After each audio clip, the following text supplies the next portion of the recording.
रंगों से सजा हुआ किंगडम न्यूरेलिया सुबह के चमकते सूरज की रोशनी में चमक रहा था।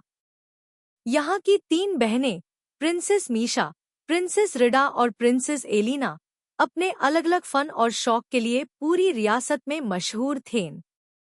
मीशा इन्वेंट करने का शौक रखती थी, रिडा को कहानियां लिखना पसंद था और एलिना को एडवेंचर का भूत सवार रहता था। लेकिन इन तीनों को एक बात जोड़ती थी, रियासत के पुराने महल का एक छुपा हुआ कमरा, जहां वो अक्सर अपने ख्यालों की दुनिया बनाया करती थीं।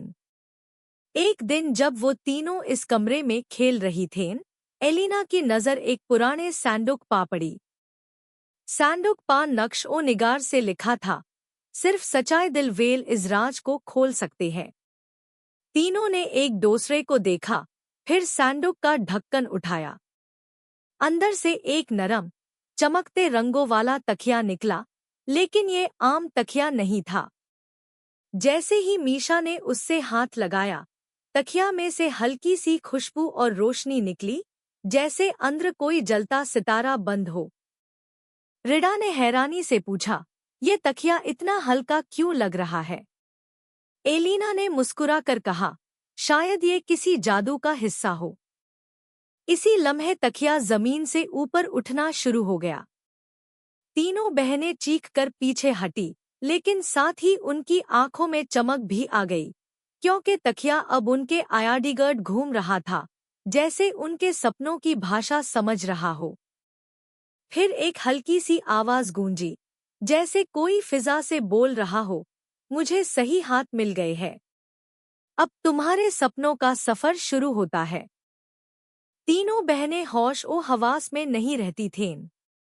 एक उड़ने वाला, बोलने वाला जादुई तकिया, और शायद ये उन्हें किसी बड़े, हैरत अंगेज सफर पर ले जाने वाला था। तकिया अब धीरे धीरे उन तीनों के आयाडीगर्ड घूम रहा था, जैसे वो उन्हें किसी फैसले का इंतजार कर रहा हो। मीशा ने हिम्मत जुटाकर अपनी उंगली से तकिए को हल्का सा थप्पा दिया।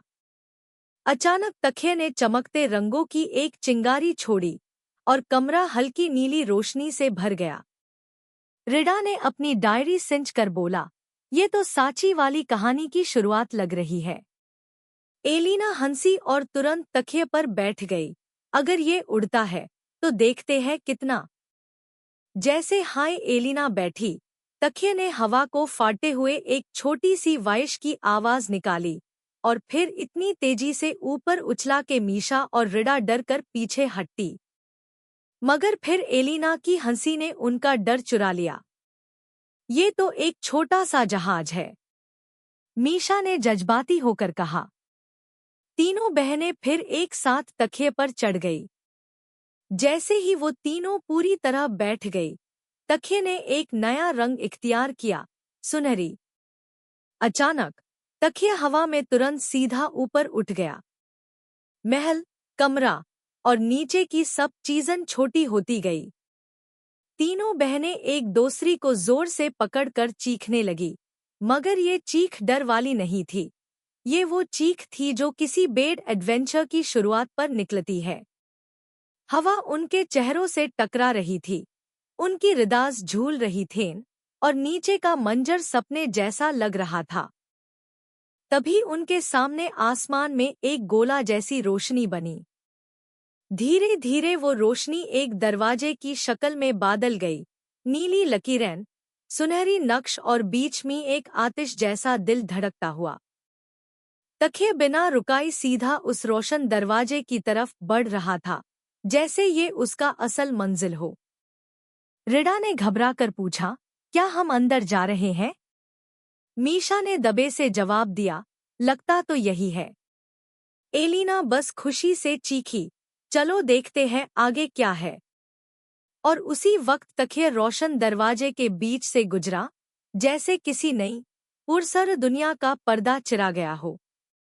रोशनी के उस दरवाजे से गुजरते ही तीनों प्रिंसेस एकदम से छुप हो गई। उनके आयाडीगर्ड हवा में मीठी महक थी, जैसे फूलों ने हवा में गीत गुनगुनाए हो। नीचे उनके सामने एक इतनी रंगीन वाड़ी थी कि आंखें झपकना मुश्किल हो रहा था। लाल, नीले, सुनहरी और जामुनी रंगों के पेड़, जिनके पत्ते चमकते थे जैसे उनमें छोटी सितारे चिपके हो। हवा में छोटी छोटी रोशनी की तितलियां उड़ रही थीं जो हर बार पर झपकते वक्त हल्की सी म्यूजिक जैसी धुन पैदा करती थीं। तकिए ने धीरे से नीचे उतरकर उन्हें नरम घास पर उतार दिया और खुद हल्की सी सांस लेता सा लगकर हवा में तैरा रहा। रिडा डायरी निकलकर सब लिखने लगी। हम किसी जादू की दुनिया में आ गए हैं, लेकिन ये जगह लगती कौन सी है? मीशा ने आसपास जाकर पेड़ के पैटर्न को छुआ। पत्ते चुहते ही एक बुलबुली सी हंसी की आवाज सुनाई दी, जैसे पेड़ उसे छेड़ रहा हो। क्या तुमने ये सुना, मीशा? तभी घास में कुछ हिलने लगा।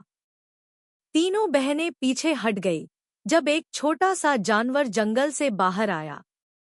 उसका जिस्म लगभग एक खरगोश जैसा था, लेकिन उसकी पूंछ पर रंग बदलते फूल लगे थे और उसकी आंखें नीली रोशनी से चमक रही थीं। उसने सीधा केचे होकर हंसी की और एक बिल्कुल साफ आवाज में बोला, तुम लोग नई मेहमान हो ना? मैं लूलू हूँ, वाडी एरैंग का हिफाजती दोस्त। तीनों बहनें की आंखें फट कर रह गई। एलिना सबसे पहले बोल उठी, तुम बात कर सकते हो? लूलू ने अपना फूलों भरी पूंछ हिलाई। इस दुनिया का हर जानवर बात करता है, लेकिन हम किसी से भी बात नहीं करते, सिर्फ उनसे जो दिल से साफ हो। तकिया उनके पास आकर धीरे से गूंजा, ये तुम्हें यहाँ इसलिए लाया हूँ क्योंकि तुम्हारी मदद के बगैर इस दुनिया में आने वाली मुश्किल दूर नहीं हो सकती। रिडा ने डायरी बैंड की, कैसी मुश्किल? लूलू का खुश मिजाज चेहरा एकदम उदास हो गया। वाडी एरैंग का दिल, नूर का सितारा, कोई चुरा कर ले गया है। अगर वो वापस ना आया तो यहाँ से रंग हमेशा के लिए मिट जाएंगे। तीनों प्रिंसेस एक दूसरे को देखकर समझ गए, उनके एडवेंचर का असली इम्तिहान अब शुरू हुआ था। लूलू उन तीनों को वाड़ी के बीच से लेकर एक तंग सी राह पर चला जो धीरे धीरे अपनी रोशनी खो रही थी। रंगों से भरी दुनिया धीरे धीरे संहरी, फिर भूरी और फिर बिल्कुल स्याह होती चली गई। आगे एक घना जंगल था जिसे लोग सिया जंगल कहते थे। लूलू रुककर बोला, नूर का सितारा जिस शख्स ने चुराया है वो इसी जंगल के पीछे रहा करता है, लेकिन इस जंगल में सिर्फ वो ही चल सकता है जिसका दिल हिलाए ना जा सके।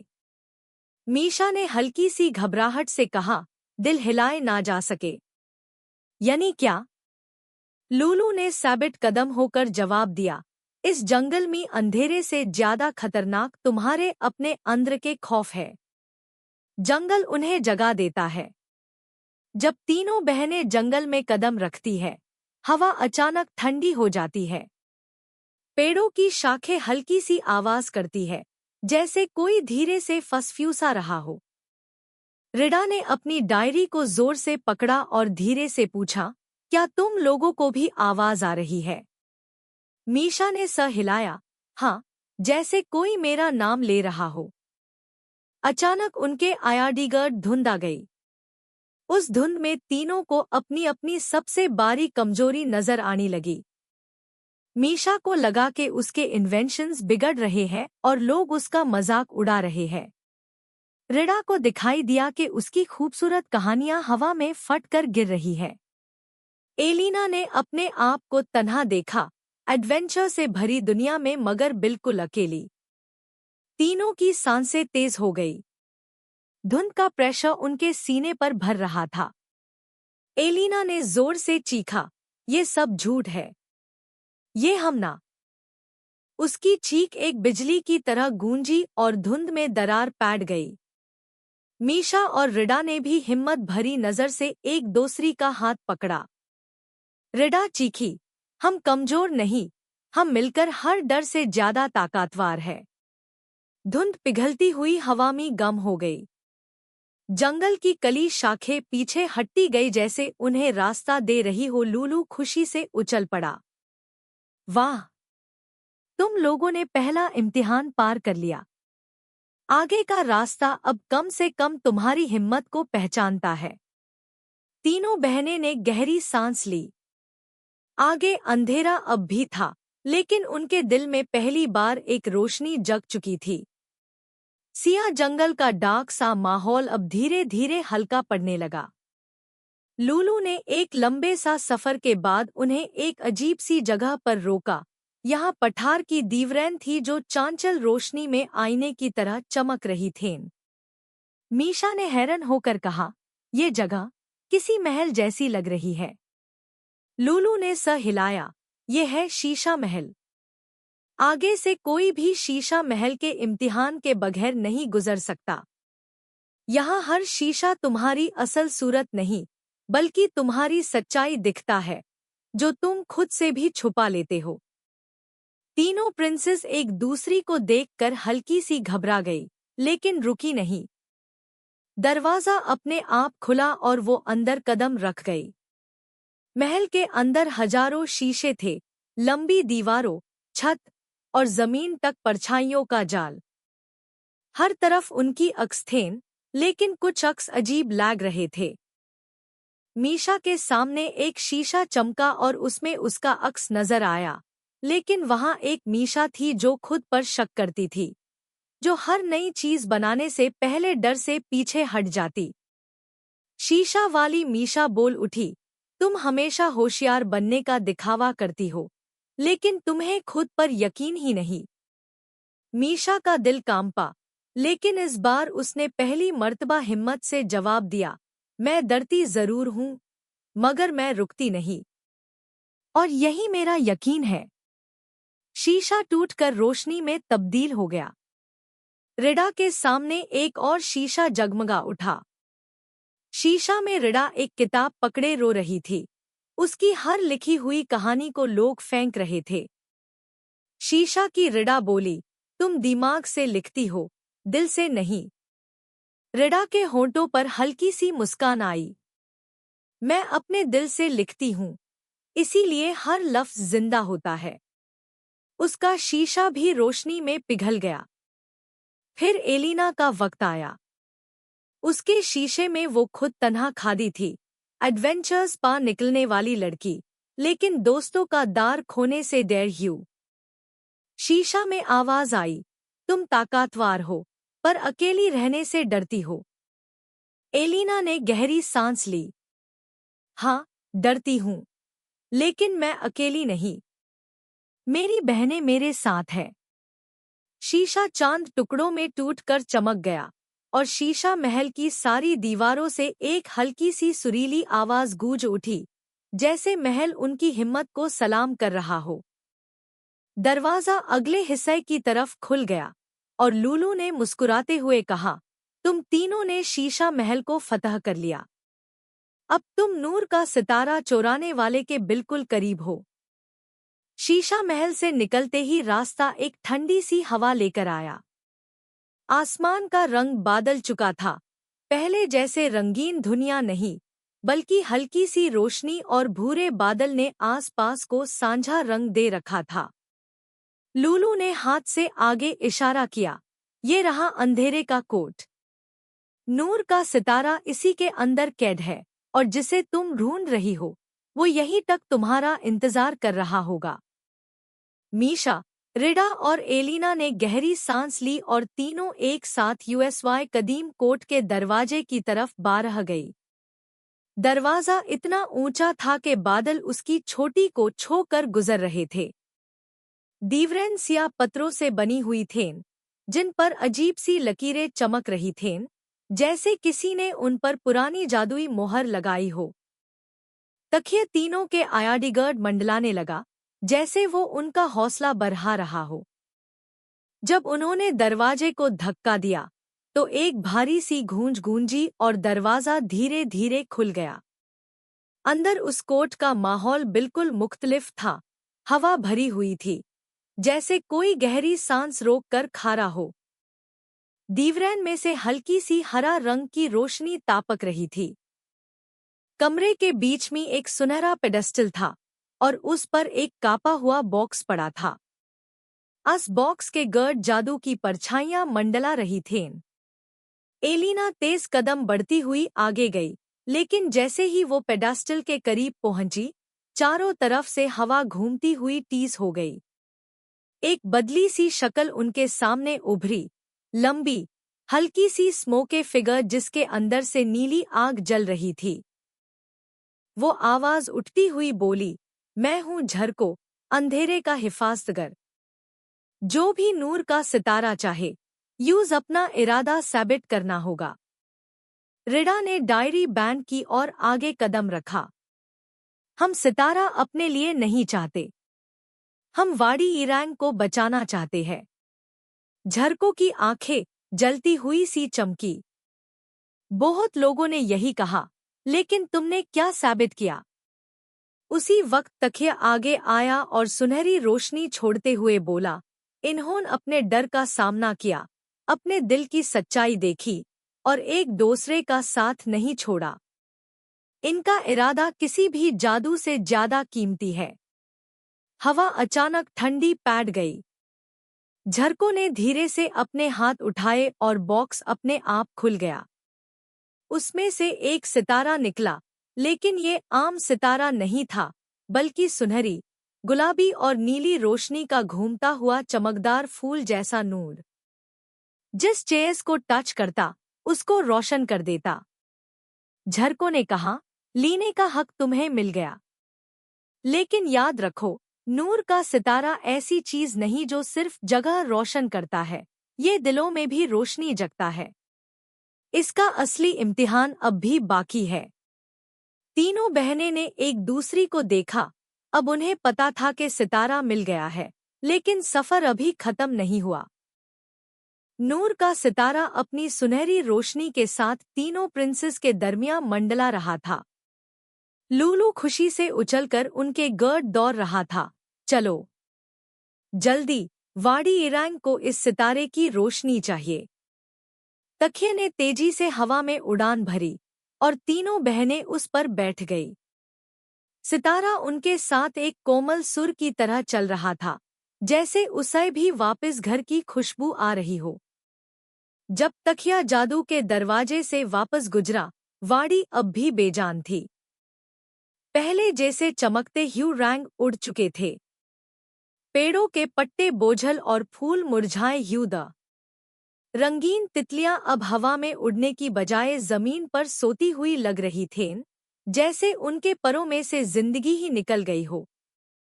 मीशा ने सितारा दोनों हाथों में थामा और धीरे से बोला, चलो इस जगह को फिर रोशन करते हैं।